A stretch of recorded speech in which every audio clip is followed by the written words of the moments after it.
we're doing everything the right way on our end. But it's going to be exciting, and I'm glad that for me it's like a day earlier, so we can get to see if we can get those things fixed that we can control on our end, and be ready for that game Friday night. So I'll take your questions. All right, first question will be from Mike Asti. Hey, Coach, how you doing? Mike Asti with West Virginia Sports Now. I have a couple questions. You mentioned your admiration for Rich Rodriguez.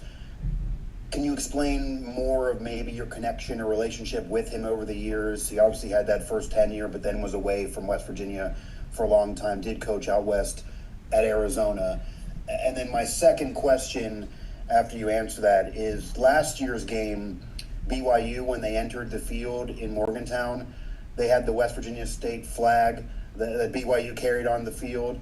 I know there were some West Virginia fans that were initially surprised, but then realized it was to show respect. How did that come about? Because that's never really been seen anywhere else with a state flag at a road venue. Well, for the first part of your first question, anyone that knows anything about college football saw what Rich Rod was doing back in the day. He's been a head coach for a long time, and so he had things rolling for quite a long time, especially there at West Virginia. So anybody that liked football knew all the talent and the things that they were doing offensively there, and as a program, he ran a great program, and just innovative offense that a lot of programs started to use his stuff, and so he's a innovative and creative coach, and so he's going to try to find ways to get an advantage. And then when he was out here in the West, and we competed against him, I coached against him, and he I mean, the guy makes his mark anywhere that he goes and finds ways to get things going. And I think they've had some bad luck with injuries, and so we have to prepare, because I know he's extremely smart, and you look at his coaching staff, they're all bright, and so this isn't going to be easy. We just have to be ready to make sure that we defend our home ground, and that we can lean on our home crowd to give us an advantage, hopefully. But in regards to the flag, I mean, I come from the Lavelle Edwards era, where I played for an amazing head coach who always spoke about respecting your opponents and honoring the game of football that way. And so I know when I became the head coach, I wanted to do that and wanted to make sure that our opponents know that we respect them. And we're going to try to play the game with sportsmanship. It's not always perfect. We try to do the best we can, and that's hard to do when you're playing a violent and physical sport like football. But we hope that we can do that, and the easiest way to start it off is remind our players that there's a lot of common ground between our programs. These young men make the sacrifices on both sides to play this game, and only been given 12 guaranteed opportunities to play, and that's if you're healthy. And so not a lot of people are willing to make that sacrifice, but your opponents are, and so we can at least appreciate that they love the game as much as we do, and be an honor for us to be on the field. So when we decide to run out the state flag of our opponents, it's usually just to show them we respect them, and that we realize that they're much like us, and we're looking forward to a great battle on the football field. But we can do that with great respect and admiration for each other. Thank you. Next question from Jake Hatch. Yeah, Kalani, looking back at Saturday, did you guys identify anything that caused the slow start for you defensively in particular? Yeah, there's a lot of variables. It never comes down to one thing. One thing I know that we can control is we had a lot of missed assignments, and so that's uncharacteristic of our defense. And we're going to address that. I'm sure Coach Hill is going to get after the defense on that, and but you have to give credit to Colorado. They're ready, and they did some unique things. But once we were able to settle down, I don't like having to learn our lessons by giving them points. I mean, it usually comes down to simple things too, like getting off blocks and tackling well. It comes down to the fundamentals. So usually when things go crazy, you want to go have these big solutions, when the simple one is just let's do the fundamental stuff right first. And so that, I think that was there's a bunch of variables that went into it, but that was one of it. And then I think Colorado came ready to go, and we cannot start like that again. I mean, this conference is hard. It's hard to win football games, especially on the road. And so you can't. If you're going to do that, you better show that you're going to give your best shot from the beginning. Also was going to ask, you're still rotating quite a bit of those guard spots on the offensive line. Is that going to be a season-long thing at this point, or are you feeling like you're going to narrow it down at some point? Well, I trust TJ Woods. If he wants to see different guards in the lineup, then we'll just keep going that way. So I'm not the O-line coach. I trust him, and I trust the guys that are out there. Like I said, we have more than just 5 guys that can start, so we're going to try to use them all. And if guys are winded, your backup at 100% got to be better than you at 50. So I trust the rotation that Coach Woods is doing, and trust what A-Rod's doing on the offensive side too. Next question from Spencer Ripchick. Hey, Coach, this is Spencer Ripchick from the Dominion Post in West Virginia. My question for you is, West Virginia doesn't really have a set starting quarterback. How do you game plan for a team that doesn't really know their starting quarterback?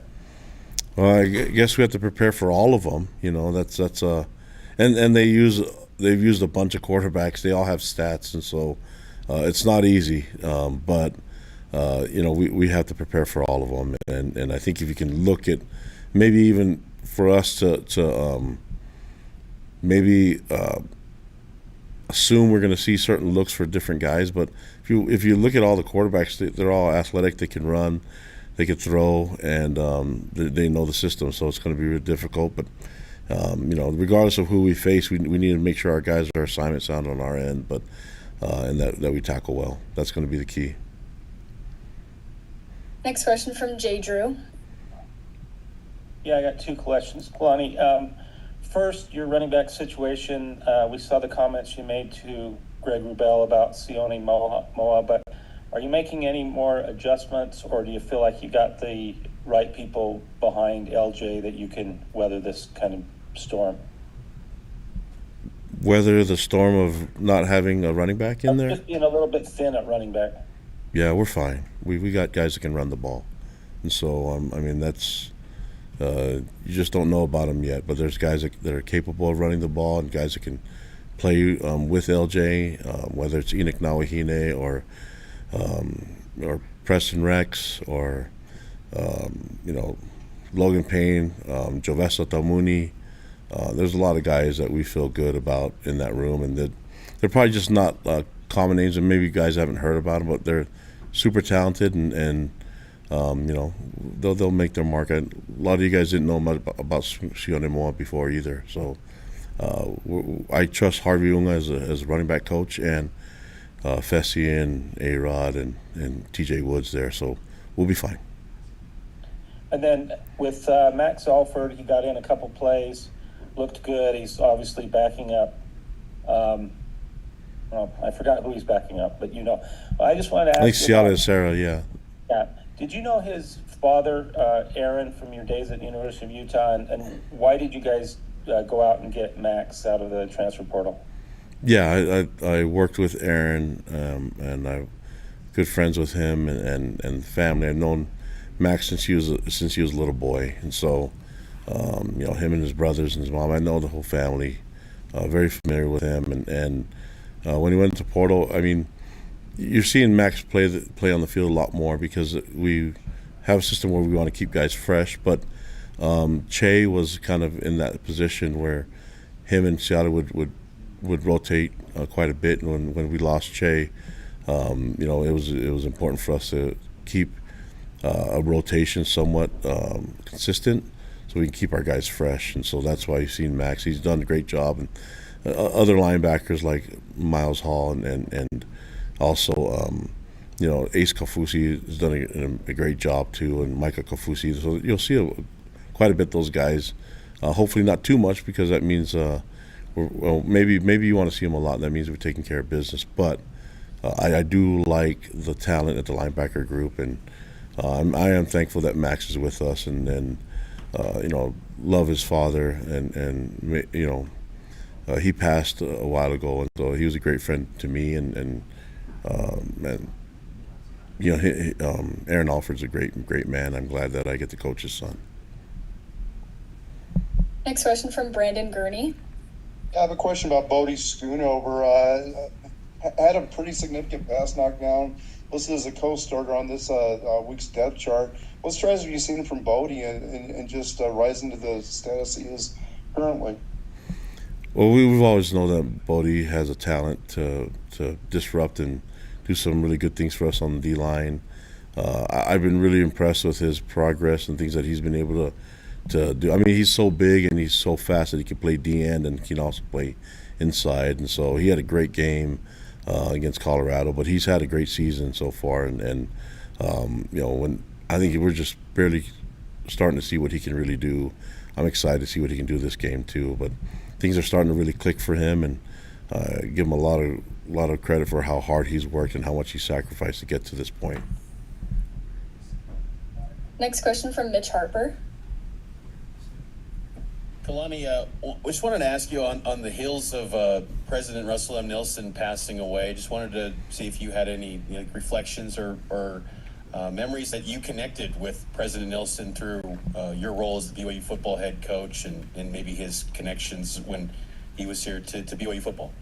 Yeah, of course. Myself, and I think I can speak for millions of others that really appreciate his service and what he's done for us as members of the Church of Jesus Christ of Latter-day Saints, and the things that he's been able to accomplish as our prophet. And so it's been amazing to hear him speak, and the fact that the conference is going to be this weekend, and it's going to be different not hearing him speak this time, but the accomplishments that he's been able to get done, and the amount of temples. I think it's 200 temples that have been built and dedicated. And so that, combined with all his roles that he's had as a father, grandfather, husband, all those things, it's been really cool for me to see him as a leader. And then it's really, I'm in a really cool spot where I get to meet a lot of the brethren and the general authorities, and so I'll cherish those moments that I've had and with the leaders there, and then I'm excited about this weekend and being able to hear from everyone speak.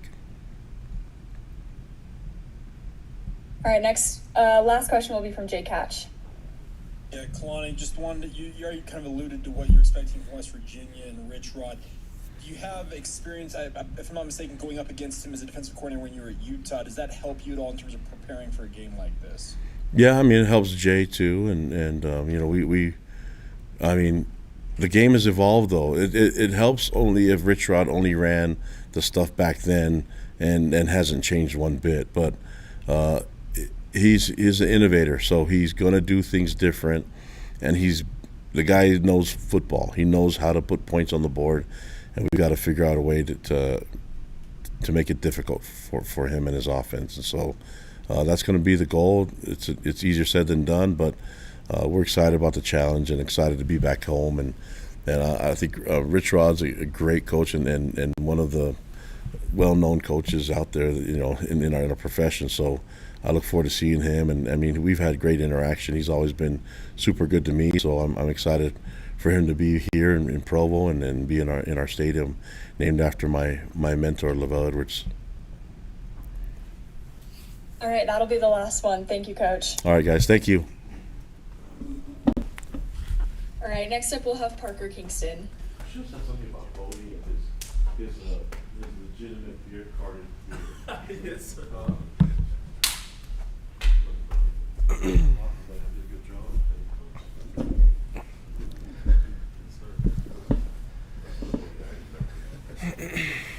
Do we have any questions for Parker?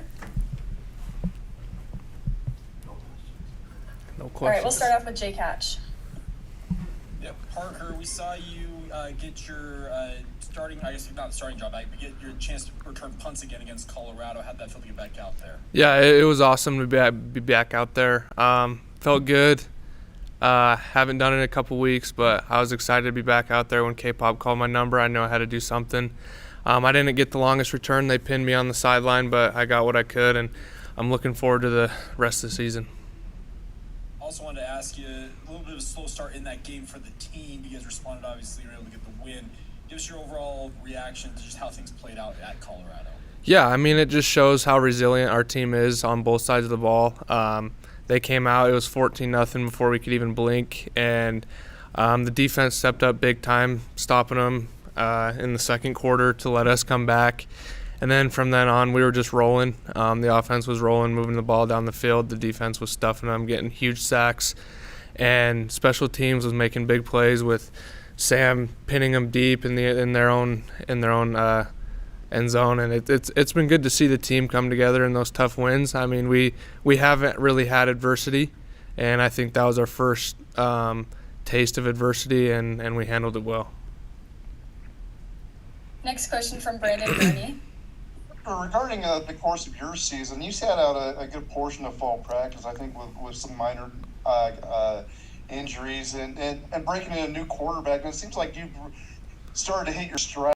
Do you feel that, and how tough has it been maybe for you just to maybe get up to speed with everything going on with your injury situation and breaking in a new quarterback? Yeah, no, obviously I was frustrated because it happened the first day of fall camp, and I wasn't able to practice all fall camp. I started practicing first game week, I guess, game prep, and I didn't feel like myself for those first 2 weeks, and having that bye after that second week was huge for me and getting that confidence back. And then the ECU game, I felt like being myself again, and then the Colorado game, I felt like I was back to full stride again. Next question from Jay Drew. Yeah, Parker, curious to find out your take on why the Cougars play so well at night. I think you're 31 of your last 35 wins in night games. Yeah. What's your theory on why you guys are so good at night? I mean, I don't know. They play us that time, I mean, every single week, so we just got to be ready for it, and I think we love it. Our sports scientists and everyone, they do a great job of getting us prepared, waking us up, telling us when to take naps, getting food in us at the right time. And I mean, I think we just come out, and under the lights we like to shine, so it's been fun. And then what's your favorite Bear Backmeyer story? Chase gave us some good ones the other night after the game about going for milkshakes and doing the good job. What do you think of when I bring up his name? I would say playing Clash Royale with Bear. I mean, the whole team plays Clash, but I mean, playing with Bear, it's funny. He says he's the best player on the team, and he's confident, he's cocky. He's also super funny in the huddles. In the huddles before like the possession, he'll say something just witty, and it's funny to hear him. Like, he's just out there having a good time. But yeah, having Bear back there it's been awesome. Next question from Jay Catch. Yeah, Parker, looking ahead to Friday, it's one less day to prepare. Does that affect anything for you guys, just having the Friday game versus a Saturday matchup? I mean, not really. We played late Friday night. It's basically like playing a Saturday morning game, honestly. So we're going to attack the week like we normally will, and it'll be nice to have a longer week going into next week. But I think, yeah, it's going to be a fun week this week. You're obviously playing a multifaceted role as a slot receiver. We've seen you throw the ball, run the ball, do all the different things you do in this offense. Is it a role that you enjoy embracing, the way they utilize you? Yeah, definitely. I mean, my first 3 years here, I was known as the gadget guy, right? I only threw the passes and came in on certain plays, but being able to start and just play the whole game and get receptions and be more of a receiver has been fun. And then also sprinkling in the throws and the reverses and stuff like that. But it's been really fun to really expand my role as a receiver, and it's going to be fun to keep going forward. Next question from Mitch Harper. Parker, you brought up the gadget plays. It seemed like Colorado was pretty dialed into those. Do you feel like what's maybe been the root cause of some of those specials for you guys this year, maybe not as having as much success as years past? Yeah, I mean, I don't know. I think they're more prepared for it now. I guess they've seen it more. We've thrown a lot of them. And it comes down to execution. There's little things that I could have done better that would have helped set the play up better. But, yeah, I think last year when we threw that one to Tava, They were expecting some sort of trick play coming, and I think every team does when they see me out there. So we're just gonna have to dial up something that's gonna be unexpected. And I also wanted to ask you, this program's won 15 of its last 17 games, and the names change in a lot of different spots in given weeks sometimes, but you guys find ways to win games no matter what the circumstances are. What do you kind of attribute this winning success that BYU is experiencing dating back to last year? Yeah, I would just say our culture of humble and hungry no matter what. We have guys who don't get to see the field as much, but they're ready to step up at any given time, and I think that's what really sets us apart. We have guys, like, if someone goes down, the next guy's up, and you don't really see a difference. And I think that's just a testament to who we are as a team, who we are as like individuals, and everyone just wants to play, and they're working as hard as they can to get on the field. All right, any more questions for Parker? Okay, you're good to go, Parker. Perfect. Thank you. Thank you. All right, next up we'll have Bodie Schoonover.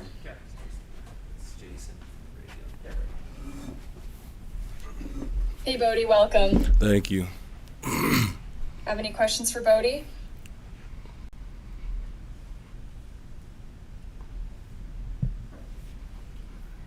All right, we'll start off with Brandon Gurney. Bodie, kind of take us through coming out of high school. You were kind of a guy that could play a lot of positions, even tight end. How's it been finding your position now, where you're kind of a hybrid D tackle, DN? How's that worked out for you, and how great is it to be a lot of the playing time you have this season? It's definitely been an adjustment. Gaining weight from being like, I came in at 215 and now I'm 265, and so it's definitely been an adjustment. But I'm having a lot of fun doing it, playing hard, playing physical, just trying to do the best that I can, do my job, and hopefully help the team succeed. So I've been having a lot of fun. Next question from Sean Walker. Hey, Bodie, we talked a little bit about this in kind of in the preseason and training camp and stuff, but you know as well as anybody, there were a lot of question marks around this defensive line coming into the season, and it feels like you guys have kind of flipped that and made D-line play, defense in general, really kind of your strength. Just what is it about kind of this first month of the season where you guys have really come out as strong as you have, I guess? Yeah, I guess we've always just believed that, ever since winter workouts, we've known what it's going to take. We've seen it last year. We had some good players come in, but we also have good players here already. Like, we've always believed that we are dominant defense, and so now we're just showing it. So, yeah. Next question from Jay Catch. Bodie, you guys had a slow start defensively against Colorado. From your vantage point, playing on that defensive line, what happened? I can just say it's simple mistakes, things we got to clean up this week. We're going to watch the film and like I said, clean it up. Simple things that we just need to do better and lock down. So, that's what I can say about that. Do you like playing Friday night games versus Saturday? Does it matter to you? Nah, it doesn't really matter. I mean, it's a little different, a little faster week. Got to prepare a little faster. But, there's not really a difference, We're going to play the same game no matter what.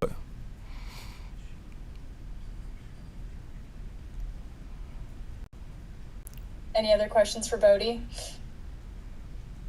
All right, Jake Hatch. I do have one more. Bodie, facing off against West Virginia, you guys have gone across the country and played out there. They're coming across the country. What are you looking at? What do you expect from the Mountaineers? I'm just really excited. Last time we played them, it didn't go our way. It was a pretty tough game, but looking forward to this rematch. And they have some good runners. Their line is pretty solid, so just do our thing, stop the run, and play dominant, control the line of scrimmage. Just do our thing, play our defense. So yeah. Next question from Mitch Harper. Bodie, I know that it's not individual stats aren't the end all be all, but what's it going to take for the DNs to get some sacks? Man, we're long overdue for some sacks, but we've been working on this. So this week for sure, we're gonna get some sacks this week for sure. But just got to keep grinding it out, just keep stopping the run, doing our thing. I guess Yeah, it's overdue, so it's on the way. It's on the way for sure. That's all I can say. How comfortable do you feel in Jay Hill's defense right now? I think, obviously year 3 of the program with Jay Hill. Just how comfortable do you feel and confident going into a given week in the scheme?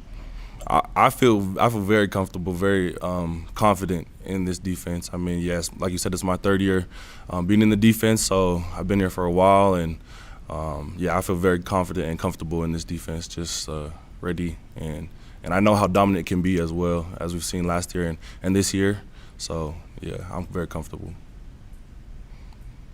Next question from Jay Drew. Yeah, Bodie, I know you're not in the linebackers room with those guys, but what has Max Alford kind of brought to the team and to the defensive unit, and what's he like as a kind of as a guy, as a fella? Yeah, I've gotten to know Max pretty well. He's awesome. He's an awesome dude. He works hard. That's one thing I can say about him. He's a very hard worker. He's very smart. He knows the game. He's just a solid player and a solid dude. So we can count on him. Just more trust in the defense and just he's a solid dude. Yeah. All right, any others for Bodie?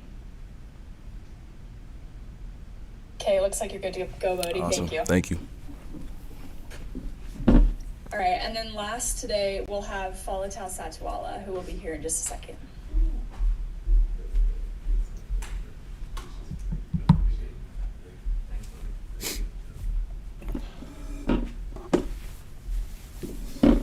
Hey, Faletau, welcome.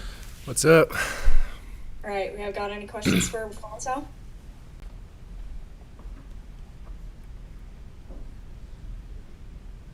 Okay, we'll start off with Jake Hatch.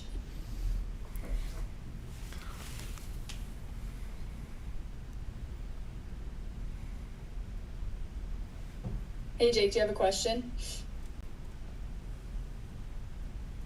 I do. Sorry, I had that muted there. Faletau, I just wanted to ask you, in terms of your play on the field, we've seen you really start to get more and more time as the season's progressed. Just give us your reaction to playing more and more. Yeah, it's exciting. I obviously love playing football, and it's great just to know that Coach Hill trusts me to be on the field more and to make plays. So I think I'm having a great time playing more and just allowing me to learn the game more and be able to make more plays. I've seen you rotate between both strong and free safety, if I'm not mistaken. What's that been like, trying to learn both those positions and really master both of them? Yeah, I think it's been great. Last year I came in just learning free safety, but being able to master, and I guess I haven't really mastered both of them yet, but learning both of them and really get into it has helped me become a better player overall. Just being able to understand what we're trying to do, help with disguises, where I can be to help the other safety and the other people on the field. I think knowing both positions really helps a lot with elevating how I play. Next question from Jay Drew. Faletau, did the first quarter, did that nick the defense's confidence at all, or do you feel like the way you guys rebounded back and played well the final, 3 quarters, did that kind of make up for that, and you guys are the same confident defense moving forward?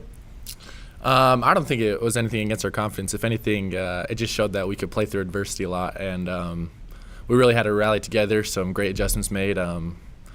Obviously, Colorado came out with a good game plan to kind of get into their wildcat with the number 6 at quarterback, and that kind of got us a little bit. But once we adjusted and stuff, I think it was really good for us to go through the adversity and come back the rest of the 3 quarters and come out with a win. Then you guys seem to play really well at night. And what's your theory on why that is? I don't know. I think just the environment. Coach Hill said out of all the teams in the nation, we're usually the ones getting the most late games. So, I think just the repetition of playing that late really gives us maybe a little edge over everyone else. I'm not sure though. I think put us at any time, we're gonna put up a good game. Next question from Sean Walker. Yeah, Faletau, I had something, but you mentioned something just now that I kind of wanted to follow up on a little bit because of sort of what you guys experienced at Colorado and what they were able to do offensively against you. What did you learn about maybe yourself or even the defense in general from that game that you feel like, reminder, we're only 4 games into the season, so that you feel like you will kind of treat you guys well for the rest of the year? I think a big thing we learned was just like how great our coaches are, being able to trust them and their adjustments and where they're telling us to be, just making sure we're all fitting to our responsibilities. Our coaches were really great, and another thing is just facing the adversity. There's going to be games where you're going to be down and a play or two breaks through, but I think just overall as a defense, a big phrase is bend, don't break. So just showing that our team can play through the adversity is good.